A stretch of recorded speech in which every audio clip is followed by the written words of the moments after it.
It's a brand new day in Tokyo-to. Headlining the news is the recent statement from Goji Rokaku on the graffiti gangs plaguing the city. Quote, "My Rokaku forces are on patrol in all major metropolitan areas to make sure these terrorists are behind bars where they belong."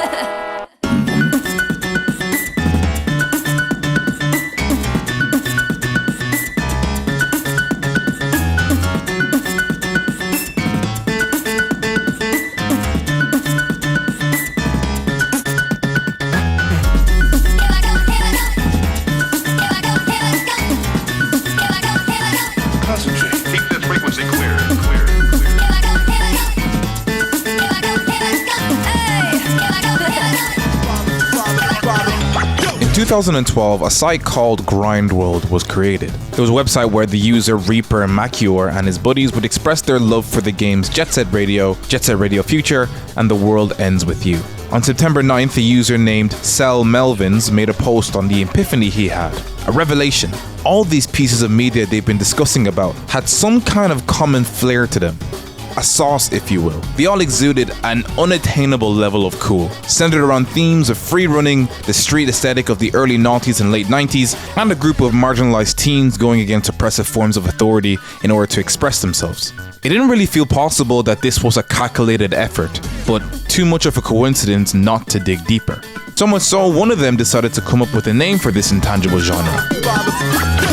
Animemo. After a few quick discussions though, they all agreed it was cooler to call it grind fiction instead.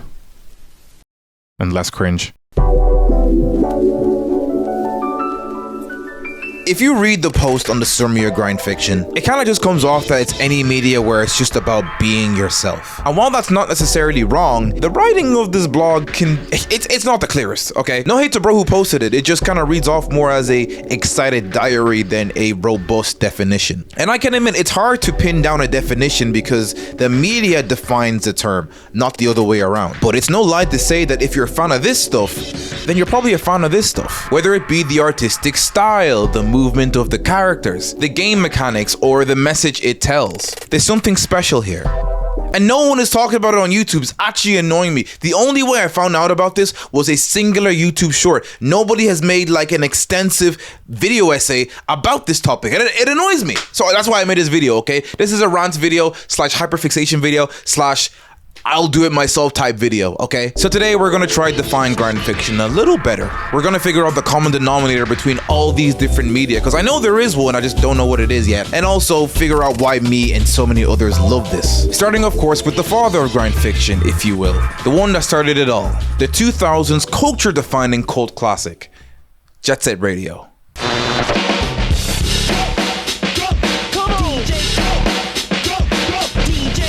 Hey out there, this is Tokyo's very own #1 pirate power station, Jetset Radio!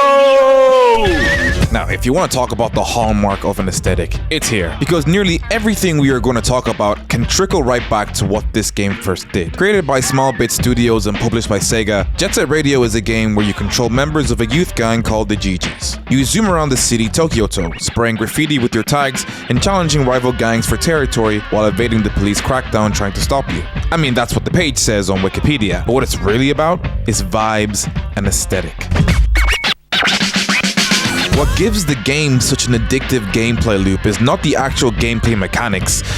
Definitely not the gameplay mechanics. It's how careful detail was put into creating this feel of being in this urban fantasy where you can just grind rails, do tricks in public areas, and be part of this like-minded group of young hooligans having fun. The developers of JSR were a group of 30-year-olds, so they all grew up to witness Shibuya during the boom of the street aesthetic being born. Shibuya became a melting pot of inspiration from Western influences like hip-hop music, streetwear, and skater culture, along with Shibuya's already unique take on fashion and culture. And Jetset Radio's unique look originated from someone dissatisfied that there wasn't that much media to represent this culmination of interest in the gaming industry.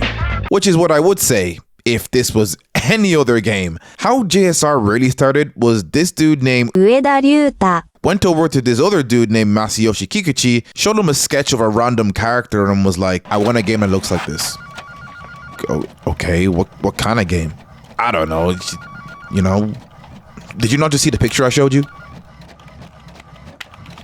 Okay, I like your vibe. Let's get to work. I'm not even joking. What we praised JSR for was just a means to an end in order to get this concept drawing to life. The roller skating movement the game is so well known for is only there because Ueda just so happened to draw inline skates on the characters. The cel-shaded art style only came about because Kikuchi just couldn't imagine a game like this in the usual kind of real-life graphics that the games were going for at the time, and so invented a completely new shader style that would make Jetset Radio not look dated even in 2025.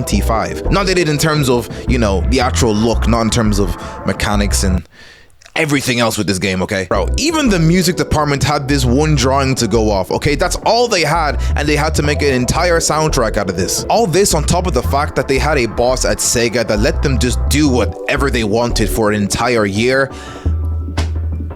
Yeah, this game is a miracle that it even exists. Bro, so much of what I just researched just gives off the vibe that Kikuchi and Ueda are just winging it. Bro, during the pitch of JSR to the CEO of Sega, while Kikuchi was explaining the game, Ueda was just in the background with a boombox on his shoulder just beatboxing.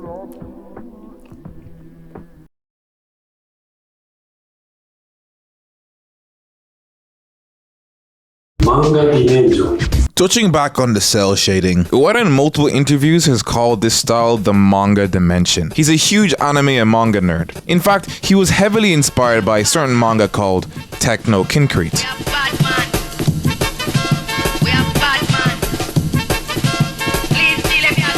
Jetset Radio was the father of grind fiction, then this was clearly the granddad. Both pieces of media shared this underground artist vibe to it, full of loose, non-uniform line work that isn't necessarily clean or reformed. You can see where Ueda got the inspiration behind the chaotically styled cityscape of Tokyo-to. Places like Rokaku Dai Heights give the same dystopian, abandoned feel to it as do the areas in Techno Kincrete. They both center around youth fighting back against an oppressive corporation or institution that, if they had their way, their identity and form of expression would be taken away completely, causing both groups to have this rebellious nature to them. And while Jetset Radio is 3D and is made up of polygons, not 2D images, I can kind of see what Ueda meant by the manga art style. These fat black outlines on characters and a vibrant cartoony art style throughout allows the vibe of the aesthetic to come off as uniquely as it does. One game, however, I would say beats both of these games in aesthetic and fashion, and is still in the grind fiction genre, is a game I loved when I was younger, and honestly, it does not get as much praise as it should outside of its community. That game, ladies and gentlemen, is Splatoon.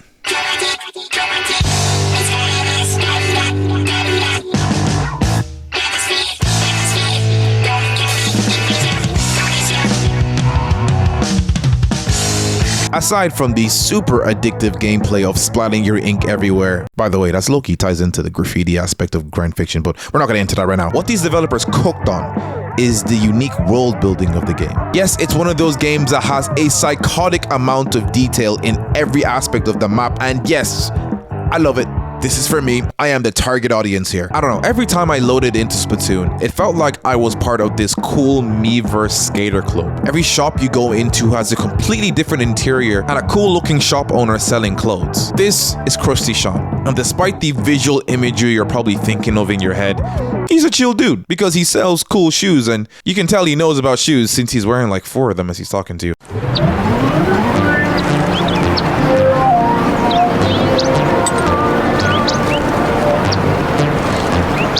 Clearly, they're going for a Tokyo urban aesthetic here, and the in-universe reason for this is humans have been extinct for thousands of years, and what's gonna replace them is these humanoid creatures named Inklings, and also Octolings, but they live in the sewers because, you know, racism. Now, I don't know why they adopted this one facet of human culture, but the drip is immaculate. Seriously, each game has such a wide variety of clothes that it's insanely customizable. I just want to say that in Splatoon 3, they got rid of my boy Krusty Sean and replaced him with this roid monkey of a lobster. Like, he's funny looking, don't get me wrong. I miss my boy Krusty Sean, but I'm not buying from a store if this is the first person I see. I'm sorry, he doesn't give off I know a lot about sneakers energy. Maybe if I wanted to, you know, get hench and just steroid up maybe with a needle, but other than that, I don't know. And there are callbacks to actual fashion pieces. The Punk Night shoe are just Doc Martens, the Dacronics are just Adidas Superstars, and come on, the Norimaki 750s. Not gonna say what race, what people But then you have more niche fashion homages, with the Kensa coat being a homage to CDG's airline coach jacket, or the parachuter from the brand Anarchy deriving from the real life, I don't know how to pronounce that, thing, parachute. So while Jetset Radio wanted to capture the style and aesthetic of a certain youth in the 90s era, Splatoon has a heavy emphasis on the innovation and current trends of modern fashion. Seasons change, and what's in fashion 2 months ago is not what's in fashion now. And in the same way, from Splatoon 1 to current Splatoon 3, the same item itself getting various modifications and iterations done to it. The producer of Splatoon, Hiyashi Nogami, went to say this: "My approach is not just to create art, but to try and sense what a game's content and function demands from the art, and create art that's in line with the game's particular need." Disclaimer guys, I am not educated enough to confidently talk about the sociology of why what we wear ties into our personality, but I think I can make the assumption that what we wear ties into our personality, okay? The grind fiction part of this is the allure that these inklings who walk around in baseball helmets, designer jackets, or Yeezy ripoffs are doing it as a form of youthful expression. And when I mean youthful at heart, because anybody can decide to change up their wardrobe at any given time. But we know socially, it's the youth that sets the trends. It's intentional to have the inklings be teenagers, for God's sake. What group of people would want to goof around in this world where you are wearing a samurai outfit as you partake in this X Games kind of sport? I live in a country where even wearing a unique looking hat will have people on the street calling you Super Mario. So I am starved for people looking different, because we are different. The fact these inklings wear whatever they want and interact positively with each other despite looking different, I don't know, it's a cool feeling, but kind of sad at the same time that I have to look at squid children to get this satisfaction. But yes, overall, the youthful approach of wearing what you want because that's how you feel like expressing yourself all show signs of grind fiction.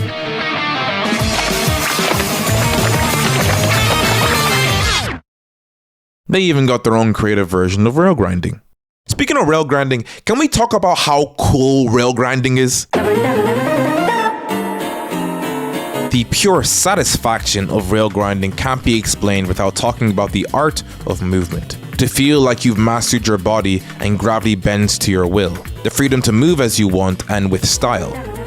That is the core of grind fiction's movement thematically. You can ruin an entire game because of bad traversal mechanics. Make it boring to get to A to B, and players will just opt into fast traveling everywhere, missing out on potential hours of missions and gameplay. And if your game is more linear than more open world, they can just drop it completely. Developers know that they have to spend hundreds of hours to make sure that fine line is there between satisfaction and stimulation. And this applies to everything, okay? It doesn't matter if you are driving a vehicle, free running, or swinging through the streets of New York. Bro, let a Spider-Man game have bad traversal mechanics. And I don't care if it has a 10 out of 10 story or a 10 out of 10 combat system.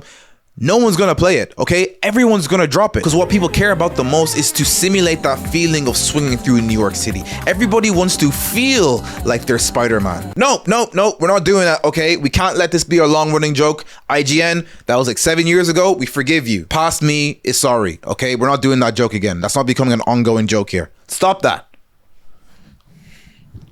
Now, for me personally, my favorite forms of traversal don't really rely on big, bulky vehicles where you can't even see the character that you're controlling. No, bro, it's the skateboards, bro. It's the free running with your feet. It's the doing tricks.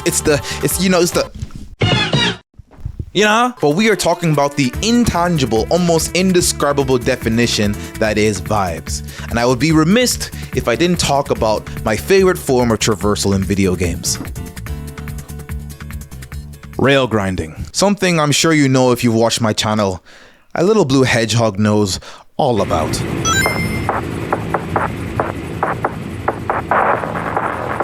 good! That thing's loaded with Eggman's weapons. Eggman, you're finished!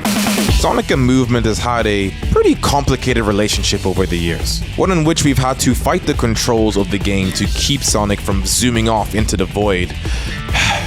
Ever since he's been in 3D. But one thing you can't say is that it was never cool. Okay, one thing you can't say about the Adventure series and before is that it was never cool. It doesn't matter what setting you put this dude in. If he gets the option to style on you by holding the world's longest grind on a railing, Sonic & Co is gonna do it, okay? This blue little hedgehog has been grinding on railings 10,000 feet in the air, ethereal field energy rails, vines in the Amazonian forest. For Sonic, it was never about getting to one place as fast as possible. It was about doing it with style. I really hope this is not an old man take here, but remember X Games? You're just turning on the TV just to watch teenagers do the most insane stunts on tricks, bikes, and skateboards. Inspired by the game 1080 Snowboarding from Nintendo, the team at Jetset Radio knew they had to capitalize off the love of extreme sports and tricks at the time. Now the challenge isn't just to tag as much graffiti and signs as possible, but to do it while not dropping a combo. Now this was started in Jetset Radio, but was truly refined in Cyberpunk Bomb Rush, the widely agreed upon spiritual successor to the Jetset Radio franchise. Because while JSR is very 90s equipment strictly, Cyberpunk Bomb Rush implements ideas of futurism and technology that were never available to us. So now with things like a booster pack allowing you to string combos for even longer, the fun is pathing out the most optimal route for your tricks. It's a deliberate choice to make normal streets and public areas a playground for fun. Because we're a nuisance to society. It's a little bit fun to weave in and out of human traffic because there's the risk of knocking into a few old ladies in order to get a high score, This might be my favorite E3 promotion, because as a way to promote the upcoming Jetset Radio game, on the E3 stage they had an actual roller skating performance as gameplay was in the background. They had the performers cosplay as characters in the game, and for 11 minutes they zoomed up and down ramps and breakdanced on stage. It's great.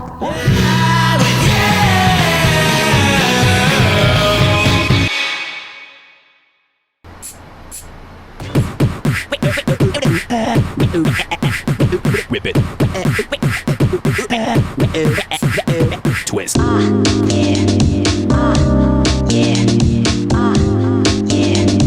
on. Get down. Because apparently being this fucking sick is a crime.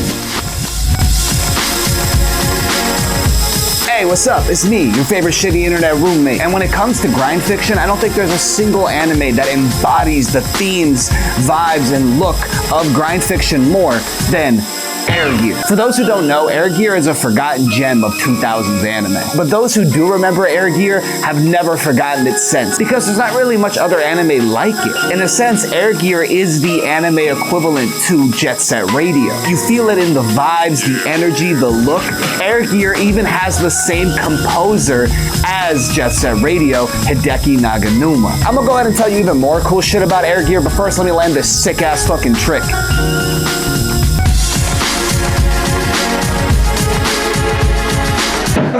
Shit.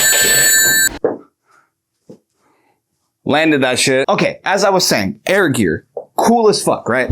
But there's so many things that make it cool, and I want to bring them all up. I think one of the things that immediately captured me about Air Gear, besides the really good art, is the fashion. This series is Y2K streetwear heaven. Even if you just look at all the volume covers of the manga, there's so much inspo you can take. The goggles, the embroidery, the Jordans, the colors, the masterful accessorizing. Or look at this. You cannot tell me this isn't some opium shit before that was even a thing. And as I said before, the music was touched by Hideki Naganuma. So you know there's some fucking bops in this OST.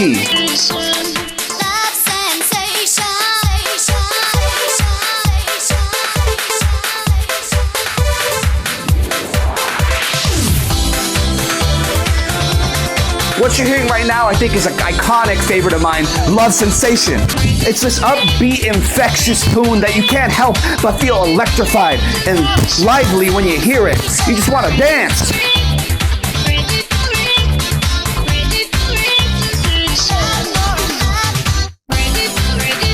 And it completely screams Naganuma. This is his style to a T. The interspliced samples of love sensation.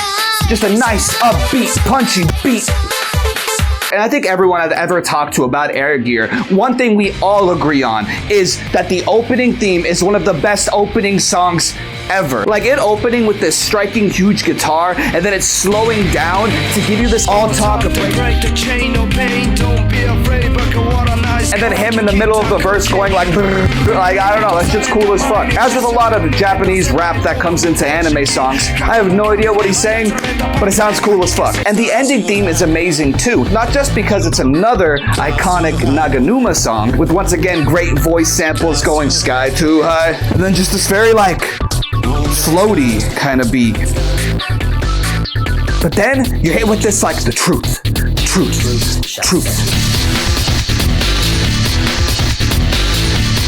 It goes into a more heavy, rockin', drum beat kind of feel. And the rest of the track is pretty much just jumping from these two styles of floaty kind of sound to hard rockin' kind of sound. There's like this guitar solo that comes in later and it's fucking insane. Like,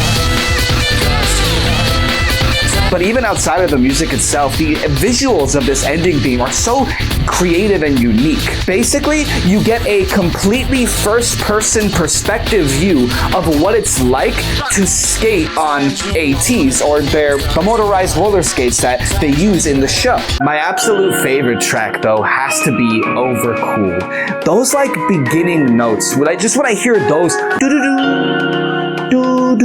like, I feel like I am transported back to being a kid again with my good friend Bubba and us just kind of skating while listening to this because we were both huge fans of Air Gear. It's such a immediately nostalgic, ethereal kind of song. And going through the song genuinely makes me feel like it embodies the sound of what it feels like to skate with the wind at your back.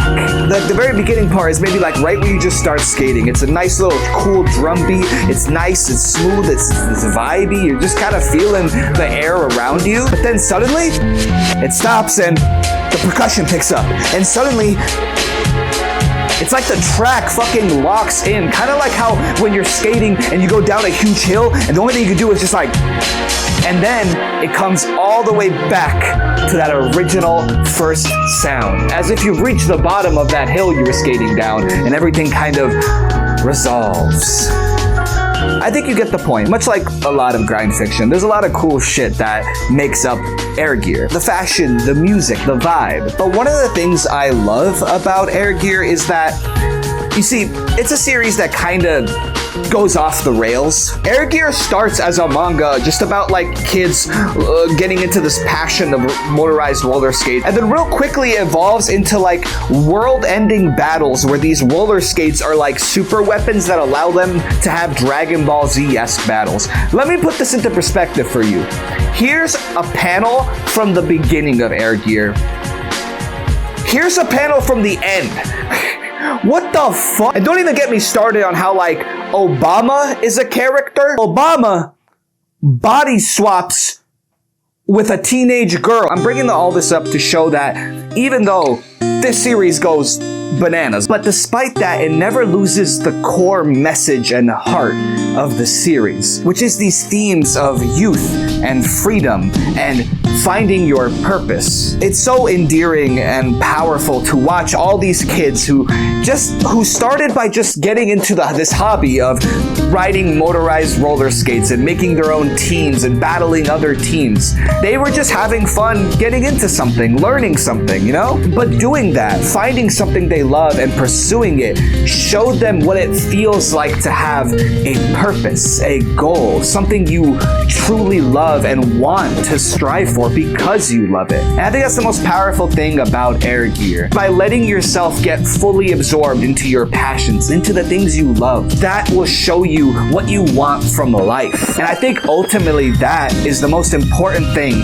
about Air Gear that makes it grind fiction. If there's anything I want people to take from Air Gear, it's this panel right here, one of my favorites. You will soon discover the thing you fly out for. Thank you so much for your time. I hope I was able to bring you a cute little smile or chuckle perhaps. Please do me a favor and subscribe to my boy, as he's been working super hard on this video. And I think he deserves all the subs. And hey, if you fuck with my energy, you can find me at Internet Pitstop. I also made a video about Jetset Radio, which I think if you fuck with this video, you'll probably fuck with that one too. But with all that being said, this has been your favorite shitty internet roommate. I hope you enjoy the rest of the video. Peace.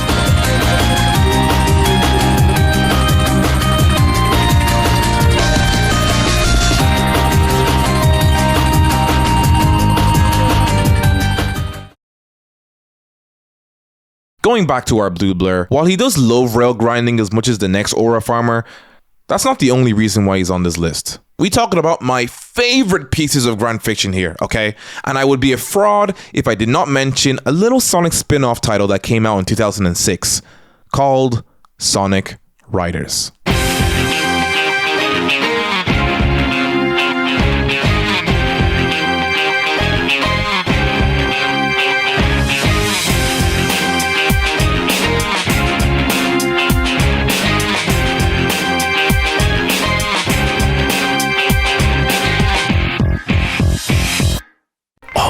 gosh.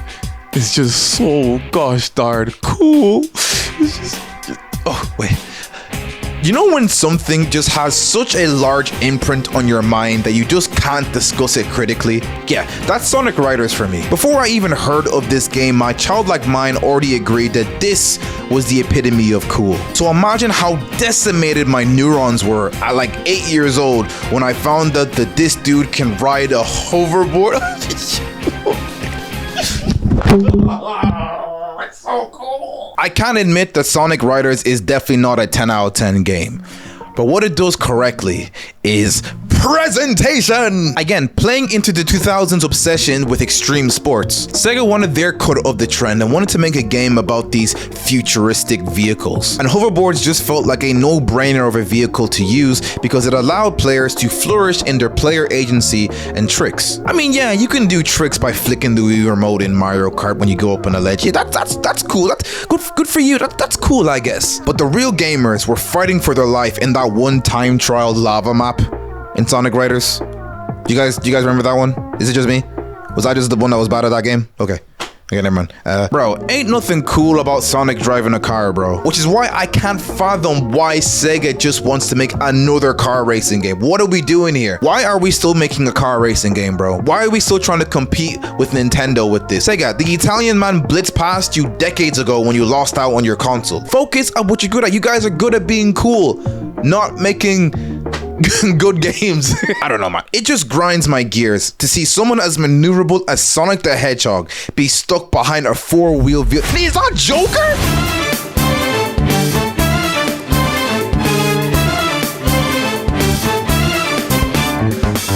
Yes, guys, Persona 5 is considered grind fiction. Not really for its music or gameplay, although those are fantastic and maybe one day we'll revisit that stuff. No, Persona 5 is grind fiction for its philosophy, its attitude towards giving it to the big guy, and the themes of anti-authority and individuality. However, I do have some critiques. I know you guys are not happy, but we should be able to critique our favorite games. Persona fans, listen to me. I'm one of you guys, okay? Relax, put your pitchforks away. For those not in the loop, Persona 5 essentially is a game that's trying to tell a story about rebellion. Rebellion against societal norms, rebellion against unfair labels forced on characters, rebellion against God.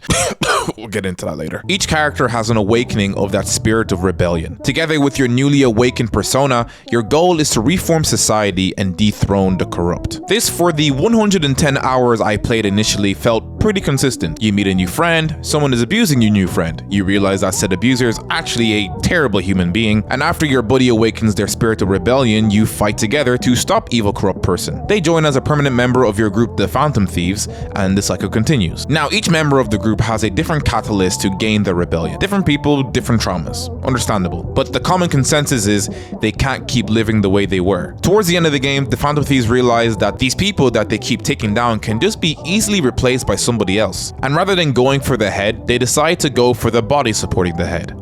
Society. A brief summary on how they're able to pull off all these changing of hearts from all these corrupt people is they enter an alternate reality called the metaverse and steal the innermost corrupt desire of an individual. This causes a change of heart in reality and stops them from doing evil deeds again. So what would robbing the desires of society look like? What would the manifestation of Tokyo's twisted thoughts manifest into? Well, they have to enter Mementos to find out. Mementos is an area in the game that is the collective unconscious thoughts of the general public. At the core of Mementos, right at the bottom, they find the Holy Grail. The first innermost desire they've encountered that is sentient and can fight back. And as you try to destroy the Holy Grail, people are literally telling you to stop, yelling from their cages that they like being a slave to the Holy Grail. The Holy Grail is sapping their life energy to stay alive. The Holy Grail stops them from thinking for themselves and staying sheep. But clearly, society would rather lose their freedom to think independently than actually go through the painful process of making their own choices. So as long as people keep giving it power, it can never die. It is a false god created by the people. This god of control beats the Phantom Thieves and kicks them out of Mementos. And now the Holy Grail has merged Mementos into the real world. And not only that, but they erased the very idea of believing in the Phantom Thieves from society's conscious thought. And since Mementos and reality are mixed in together, if you don't exist in the minds of the subconscious in Mementos, then you cease to exist from the conscious in real life.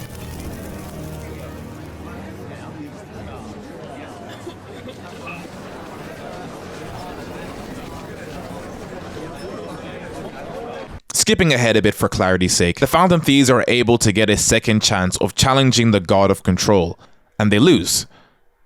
Again. Persona 5 is more grim that way, in that nothing about their situation has changed. It's still an entity with an endless amount of power and control. How do you beat that?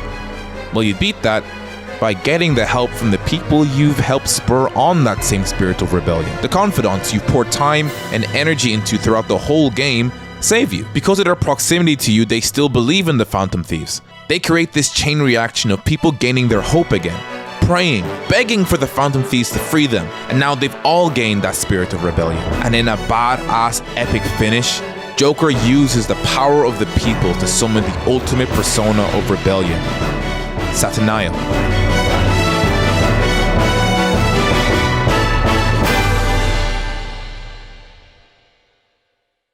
Now, in my opinion, this sends a very different message to the rest of the game. Why show the Phantom Thieves powerless to stop the final boss when people stop believing in them, even going as far as showing them being a hair's breadth from disappearing completely, and then show the reason they were able to save the day was because the people started believing in them again? Even if the whole theme of the game is about rebellion? Rebellion is supposed to be about taking matters into your own hands and going against established authority. And you guys have the rebels literally beating authority not with their power, but society's. Meaning there's no power in the word rebel, but the status quo, making them realize that they fight for their own ideals, regardless of if people believe in them or not, but then immediately betray that. By the end of the game, not much has changed, and the system that allowed these corrupt people to flourish is still in place. It's like if the rebels in Star Wars defeated Vader, defeated Sidious, and then cheered hooray at the end of the movie despite the fact the Empire is still in full power. If the ending is portrayed as a victory, how can you call it that if the world ultimately wasn't changed by your rebellion? And then you also missed the mark on what a rebellion is powered by. In my opinion, the rebellion in Persona 5 is false.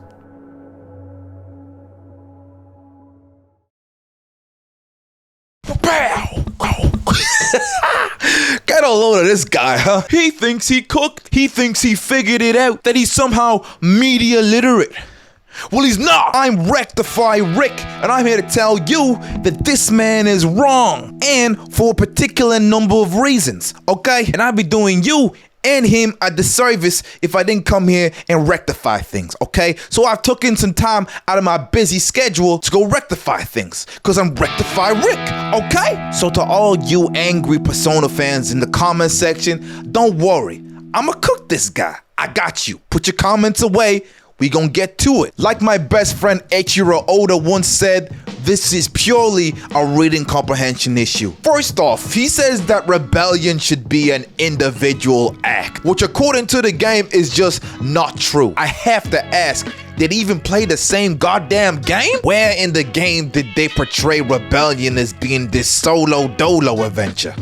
Huh? Yeah, sure, Joker starts off as this lonely edgelord that no one wants to talk to, but he doesn't stay that way for very long. Very quickly, he meets a hyperactive dumb blonde, a hyperactive fake dumb blonde, a talking cat, and this all happens like 15 hours into the game. They form the Phantom Thieves and have a shared goal of reforming society. Okay, I thought we all knew this. Obviously he didn't, so what the hell you talking about an individual act? Secondly, do you know how dumb it sounds for you to say that Joker should have been able to summon Satanael all by himself?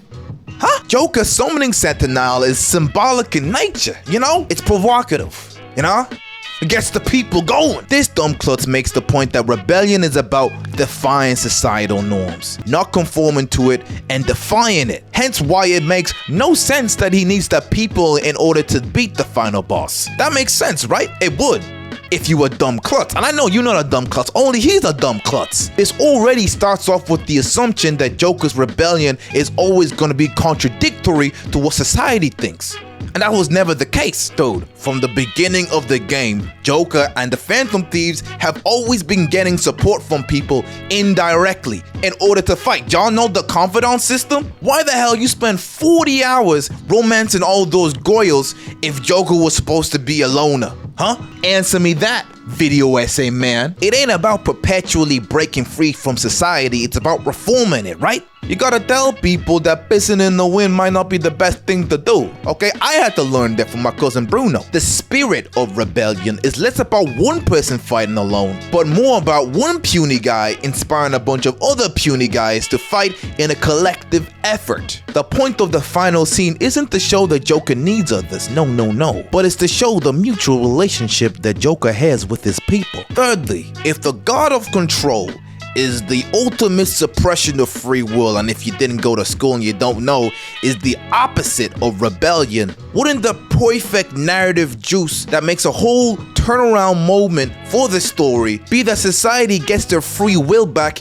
and beats this God of Control? Wouldn't that make more sense than if Joker just did it by himself? It's not just Joker beating him. No, it's society believing in themselves individually and then moving as a collective effort to say no.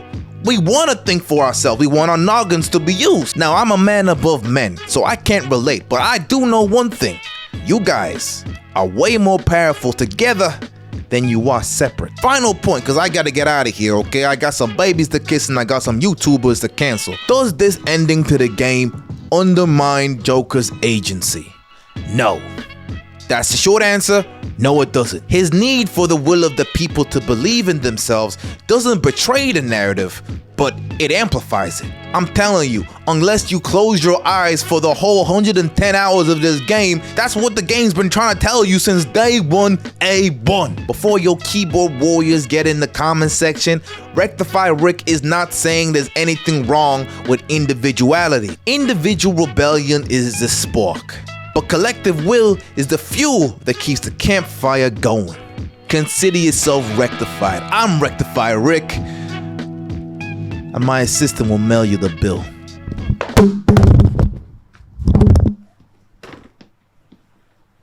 Oh my gosh, did I break this? Now, I could have just added my more refined thoughts without the initial section, but number one, that wasn't as fun to do. But number two, I think it's important to keep my initial thoughts in, because whether it's the fact that I haven't played this game since 2021, or it could just be because I genuinely didn't see the obvious hints the game was laying out, but I came to a conclusion that rebellion and change can only happen on the individual level. I fell into that all too common trap that people feel unless they're this insane revolutionary, they have no influence. That your voice in a sea of people protesting doesn't matter. And that couldn't be any more far from the case. In the game and in real life. You could have easily swapped Shido for any corrupt leader right now and the God of Control for so many political systems that whisper in your ear to blindly trust them. And the game would still make sense. The one point I initially made that still kind of holds true though is that the end of the game doesn't have a satisfying fix for everything. They still need the police to come in and put Shido in jail. The same police that stayed stagnant and even partook in the corruption. They still have the exact political system in place that would allow another Shido to replace the old one, like a Hydra gaining a new head. Persona 5 doesn't fully address how the system itself can be reformed, but the game never said it would. While all the Phantom Thieves are able to challenge individual corrupt figures, they can't stop society from slipping back into their old patterns. But it doesn't betray the game's narrative and the core message. It's just a more realistic view that life's bittersweet. Just like the God of Control, these guys win if they can trick you that your voice is irrelevant. They win if they can trick you that it takes a Wonder Boy hero to come and save you, which isn't true. Sure, that can happen, but if I can be that Rectify Rick that tells you, whether it's your personal life or your community, let me tell you, you can make a change. You can change the odds of your situation and others by spurring them on. You just gotta find a reason to rebel. And I'm sure you probably already know what it is.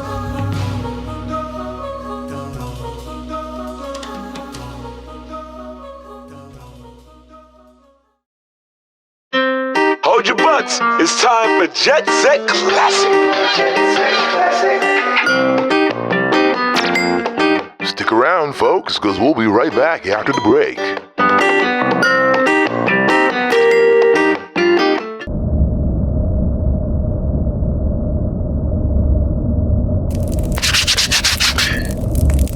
Oh, hello. I need money. Alright, so here's the deal. I'm broke. Not really, but I could be richer. Sometimes I don't want to ruin the essence of a video, even though it's going to get copyrighted and I make $0 from it. Other times, certain topics or ideas feel almost non-profitable. But I still do them, because me in 50 years looking back at those videos would be much happier if I liked the video rather than if I made an extra couple bucks. And this is where Patreon comes in. We got affordable subscription plan. We got a creator advice from my couple years on YouTube. I got some knowledge I can give some of y'all guys for a couple bucks, you know what I'm saying? We got a potential Discord that I will not officially state is going to happen for legal purposes. It may or may not happen. I'm not going to confirm or deny that. Overall, it's just another method for those who want to support me that extra mile. But your views and likes and comments are definitely enough. But I do need money. At the end of the day, I am a kid trying to make his dream a reality. So, if you want to support, head over to the Patreon. Or don't subscribe to the Patreon, and I'll just stay here and try to keep myself warm.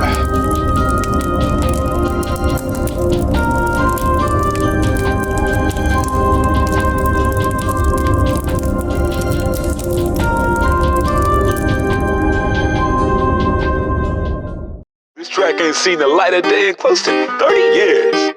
Once I dust it off a little, I'm gonna let her rip, so listen up. And now, back to our scheduled programming.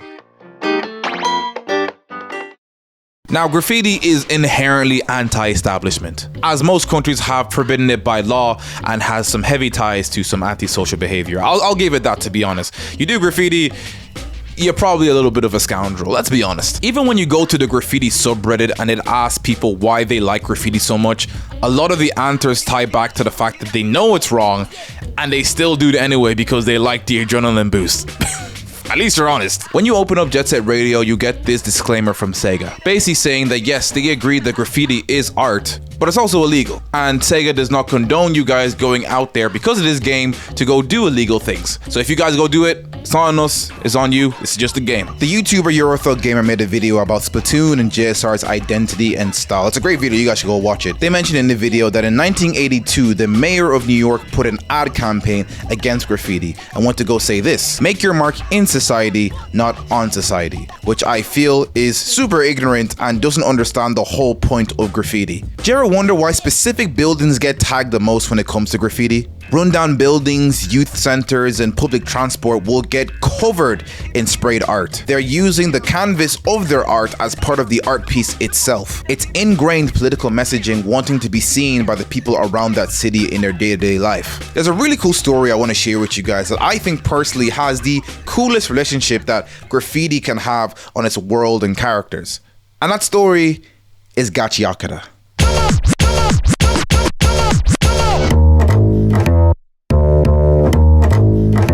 Gachiakuta, I know it's pronounced Gachiakuta. I am having trouble trying to remember that. It's hard to pronounce, okay? Don't blame me. But anyways, Gachiakuta is this new fresh battle action manga created by Kei Urano, and in a very short amount of time has become a manga I paid really close attention to. Not only for the fact that Urano's mentor was, you know, the guy who makes Soul Eater and literally said with his words that she is his spiritual successor, or the fact that Urano is one of the few mangaka that actually shows her face and, you know, in my opinion is too cool looking to be a manga artist, bro. No, the biggest reason you should check this manga out, and the reason why it's in this video in the first place, is because of its use of art in the manga. And now I'm realizing it saying out loud, that doesn't really hit the same way I thought it hit. Obviously, the art in the manga is good. That's like okay, never mind. Now, most of the art you see on every single page is Urano's art, but she does have a partner in crime. Hideyoshi Ando is the official graffiti designer for Gachiakuta, and his job is to allow Urano to throw all the ideas she has in her head at him, and for him to conceptualize it into the world of Gachiakuta. Because the world of Gachiakuta is an unfair one, where the rich and the privileged live high in the sky, and those less fortunate live off their scraps at the bottom. I mean that quite literally. The surface is covered in trash from above and has become a toxic wasteland. This is the perfect breeding ground for graffiti to spawn out from. Both Urano and Ando understood how much storytelling can be involved with the background art of graffiti. Unraveling the story of Gachiakuta feels like you're in Alice in Wonderland. If Wonderland was a trash heap and Alice was a cool looking manga artist. Did I mention that she's very cool looking? Anyways, in chapter 24, the gang goes to a place called Canvas Town. A town where expressing yourself through graffiti is literally the whole reason the town exists. Look around the city and you'd be hard pressed to even find a single untouched wall or ceiling, resulting in some artists leaving Canvas Town towards radioactive, unsafe areas just for that thrill of being in uncharted waters. It's like I mentioned before, there's an implied mischievous about being a graffiti artist. The rebellious act of tagging where you want and when you want is grind fiction as heck, but in Gachiakuta, the consequences of chasing that high can be more severe. But even when mourning a fellow artist in Canvas Town, the town wastes little to no time crying over the fact their friend just passed. Instead, they all communicate their feelings in a universal language everyone in the town can understand. Art.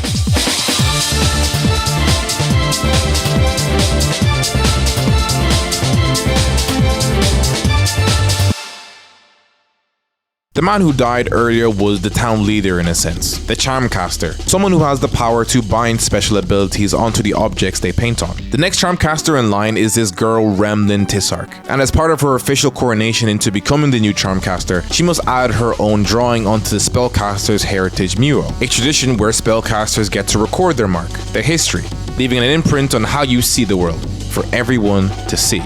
And just like Hokage Rock in Naruto or the Hall of Fame list in the NBA, each person on this mural may have completely different backgrounds or art styles, but there's a certain quality they all share to justify their rights as heir to this role. Remlin describes it as a certain playfulness, something hard to articulate with words to someone who isn't an artist, but something felt deep within the soul. They have this mural plastered on the ceiling of the entrance to the town, almost like a visual statement to let everybody know going into the town, to show them what they stand for. So in the same way that the people of Gachiakuta reclaim their humanity by choosing to do art despite the circumstances, I think there's a clear reference that Urano is making here to actual artists. There's a correlation there with actual graffiti artists wanting their work to be seen in urban spaces, in a sense immortalizing them to show that they exist with visual proof. At least, until the painter cleans over it. The music used in grind fiction is, surprise surprise, varied and unique, ranging from aggressive butt rock to relaxed jazz and funk. But I say mostly it's encapsulated by the techno, pop and punk genre. What I want to talk about though is the art of sampling. How some random or incoherent lines from a movie or TV show can be bent, stretched and flipped over, and somehow you come out with a masterpiece. And in order to talk about that, we gotta introduce our boy, the CEO of Funky Fresh Beats, Mr. Can you beat Elon Musk in a fight? Ask your mom. Hideki Naganuma. Ain't nothing like a funky beat. Hideki Naganuma was the lead composer for Jetset Radio and Jetset Radio Future, along with a bunch of other media. So it's kind of easy to see why his style of music is so synonymous with grind fiction. Hideki was always a fan of various artists that seemed kind of unconventional for a Japanese kid in the 80s. He listened to people like Prince, Fatboy Slim, and Stevie Wonder to name a few. And with his part-time job as a teenager working at one of the most prestigious music clubs in Tokyo, So Blue, Whoa.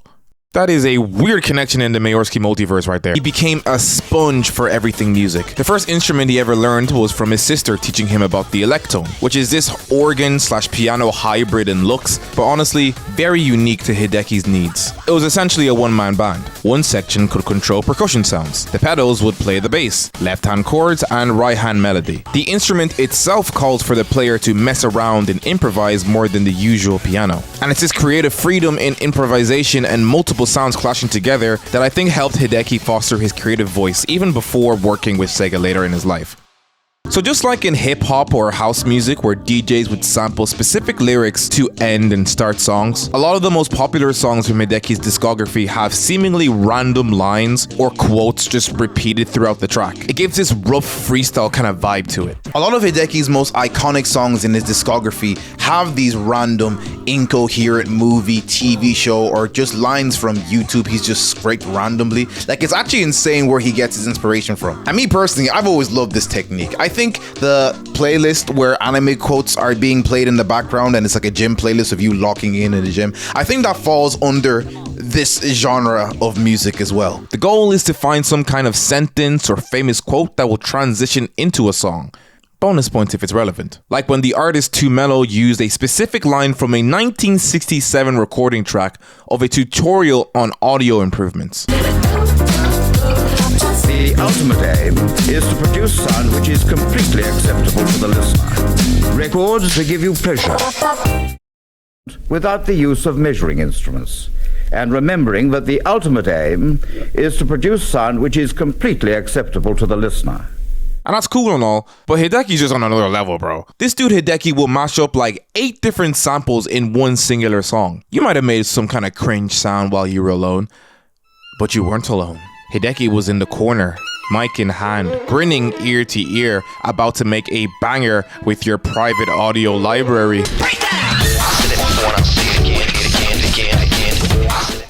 I said it before and I'll say it again. Dance while record spins. Cause I'm a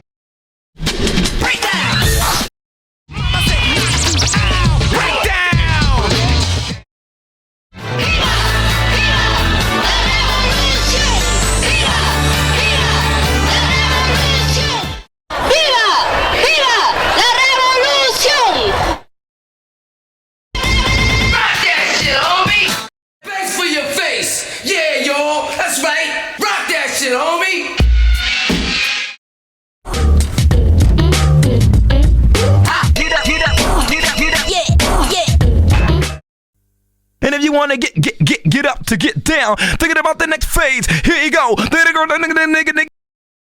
Understand the concept of love. 1, 2, 3. The idea that a song can be such a collaborative effort from so many different musicians and sounds across different generations is just so cool to me. But sometimes it's not just random lines or quotes from movies and tracks. No, the specific line, "That's just plain poppycock" lyric from the Oldies and Happy song in Jetset Radio Future is sampled from a speech American President Richard Nixon made in 1973 as he refutes the allegations that he might resign from office. That's just plain poppycock. That's just plain poppycock. My favorite sample, however, is seen in Hideki's magnum opus, The Concept of Love. It's sampled from Black civil rights activist Stokely Carmichael during a speech in 1968. It was a speech made for the freeing of another co-founder of the BPP, Huey Newton, who was in jail for voluntary manslaughter of an Oakland police officer. What happened was he was pulled over by the police, and once they realized who he was, they called for backup. Second officer arrives, shots ring out, and an officer is dead, with Huey and the other police officer severely wounded. He was in jail for 2 years, and in 1970, the courts reversed their conviction and gave him a new trial. The charges were dismissed, Huey was finally free, but this only happened because of the amount of pressure that the community gave onto the police department. And in the speech, Carmichael defines what the concept of love is. It's not a passive sentimental emotion, but a radical political commitment to black people and the protection of them. And not just black people, anybody who suffers in the world at the hands of American imperialism.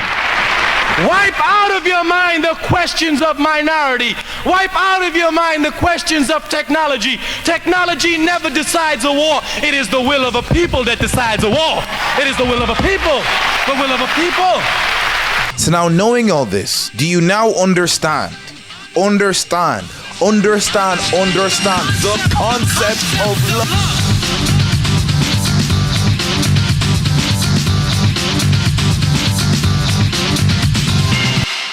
Okay, so I've talked about music and grind fiction, and I've talked about music that has political themes and is anti-authority.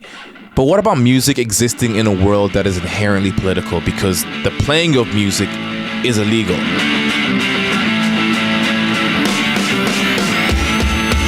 tagline for Unbeatable is a game where music is illegal and you do crimes. And what's more grind fiction than illegal music, okay? Now the full game isn't out yet, but the demo has more than enough content for you to sink your teeth into. You play as a ragtag group of rebels determined to play your music despite the powers that be hunting you down. It's a rhythm game, and I know rhythm games are not my thing, probably not your thing either, but there's an in-game reasoning for this. It's quite literally how you fight. The team of Unbeatable noted how there's a lot of top-tier narrative-focused games that are always accompanied by top-tier music, but there's very few people out there making games where keeping rhythm with the music is woven into the narrative. And that's pretty cool. You explore the world, talk to people as you build your setlist for upcoming concerts. The characters are named after musical notes. It has musical inspired UI. Guys, I'm convinced that the reason this game even exists is to solely show off the music. With a 100% original soundtrack, I got lost redoing minigames and missions just to vibe out to the amazing soundtracks again. With a 3D rendered low poly studio trigger, fully coolie looking world with 2D animated characters, this is me, okay? I love little gimmicks like this to the point where I can't critique this properly, okay? This is a 20 out of 10 already in my book. I'm sorry. At its core, the game is about refusing to not let their way of expressing their thoughts and emotions be silenced. And what other genre to signify their rebellion than rock? Oh, so much personality, it's not even out yet, bro. But even from the freaking trailer, you can just tell they love musical storytelling because everything they say is diegetic to the music in the background.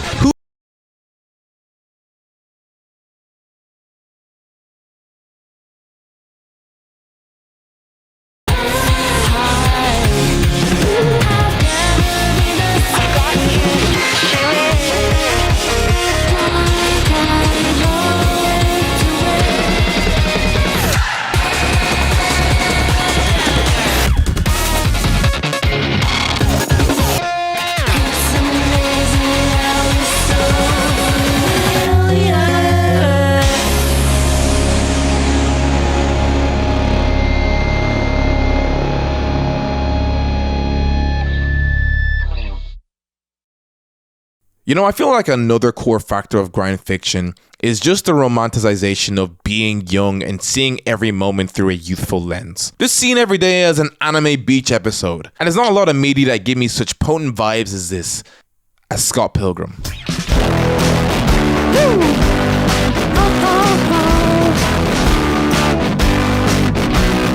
For those that never grew up on this controversial piece of peak, Scott Pilgrim is a comic series from the early 2000s made by Brian Lee O'Malley. The best way to describe why it's so popular, I think this is what Friends is like, but for internet nerds. You know, the parasocialism of just seeing these characters just hang out and conversate. I don't know, it's just so satisfying, bro. Like, obviously, yeah, the overarching story is Scott has to defeat his new girlfriend's 7 evil exes and the rude awakening that his girl's toxic and he's toxic, and I'm not even trying to get into all that, okay? I made like 2 videos on this already. But now in big 2025, I just like the chapters where the gang is just hanging out, you know? It's probably because of my age, but yeah, I just enjoy the mundane, day-to-day kind of life that Scott Pilgrim likes to show. It just feels a little bit different with Scott Pilgrim rather than a normal grounded story, because you'll have these scenes where the characters are fighting killer robots or vegan Super Saiyans, but in the next chapter they'll just be chilling in Steven Still's room and bicker about how long it's taking to produce their album. To them, these small moments might as well have the exact same amount of weight as the mega anime fight scenes. In the original post about grind fiction, the dude uses the phrase youth being fantastic, and I kind of love the imagery that's flashing through my head as I say this phrase. Relationship drama, reminiscing about school stories with your homies, and weekly meetups with your adult friends still exist, bro. There's just this sense of urban fantasy mixed in with genuine grounded moments of growing up. I don't know what's more grind fiction than that.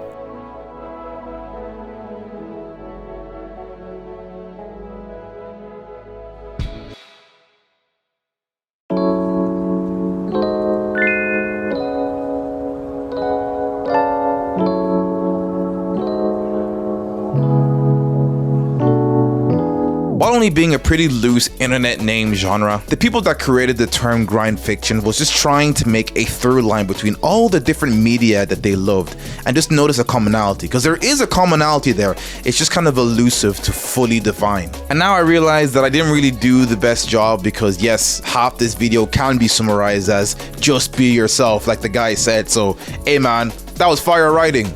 My bad. But now talking about what we talked about, let me just try clarify a few things. Overall, I think the reason why I love this genre so much is just the attitude that ends up bubbling up to the surface when you look deeper. I've always had this issue of the fear of being perceived. The fact that people can comment on me, the true me, it just kind of irks me. And oftentimes it can almost paralyze me. I don't do the things I want to do. I don't post the things I want to post on social media because I'm like, oh, this person's going to see this, or this person's going to see this, or you guys are going to see this. I know this is weird from somebody with a channel this size, but it still is like a growing thing in my head that I'm trying to stop. Imagine a world where you're being you and you're being your most authentic self, and people can just see that like a heart on your sleeve. I'm even cringing thinking about it. So when I see these people wear these unrealistic, ridiculous outfits, there's a part of me that's kind of jealous. Part of me kind of wishes that we lived in a world where you could just dress like Beat and it wouldn't be the spectacle of someone's day where everyone takes out cameras and before you know it, you're viral on TikTok. You're like, bro, you're not a vibe, bro. The idea of going against the grain and being different comes with the inherent risk that people are going to be drawn to it. People are going to want to talk about it. It's going to be the highlight of someone's day, to be honest. And you still do it anyways? Yeah. Respect to you. Respect to you guys. You guys are my goats. You admire parts of people that you want to see in yourself, right? So naturally, I think that's why I always gravitate to this kind of attitude in any genre I'm reading or consuming. And if I want to be less deep about it, these kind of people just always seem like they're having the most fun. You know, to stand up when everyone else is sitting down, to wear different clothes because that's what you feel like wearing, or create art because that needs to be put out regardless of if it ruffles some feathers. If you can't tell, I'm against this era of trying to act cool, okay? The aura farming memes are old, bro. Not everybody is actually a nonchalant person. A lot of us are actually very chalant people, but we feel like we are not allowed to be. The concept of performing being cool is in itself not cool. You gotta earn that title by someone calling you cool. None of these guys I mentioned before have tried to care about how they look. They just did what they felt called to do and let the labels come after. Identity is king. Oozing your passion is king.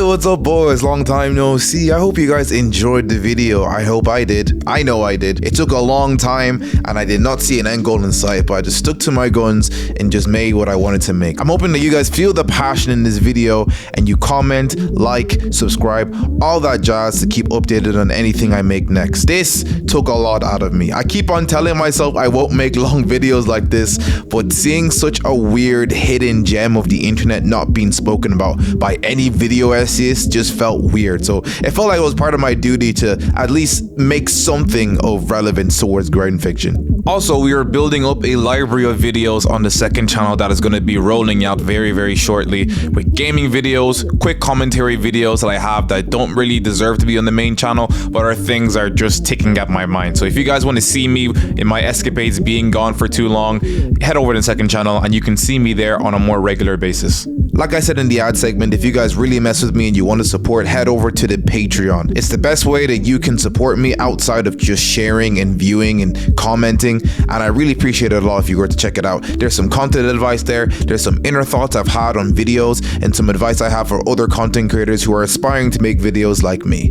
It's being constantly updated, so if you guys want to check it out, head over there. There's some free content there along with it too, so it's not all pay gapped. But yeah, basically it's a way for you to support me. I don't have much to say. You guys have heard me yap for a whole hour, so I'm a bow out. Hope you guys have a blessed day, and I'll see you guys in the next video. Peace. Feel like we're gonna do this the way it's meant to be. You've been with me my whole life through. I've never loved anything but you. When times was hard, you made me feel bold. Returning to the music.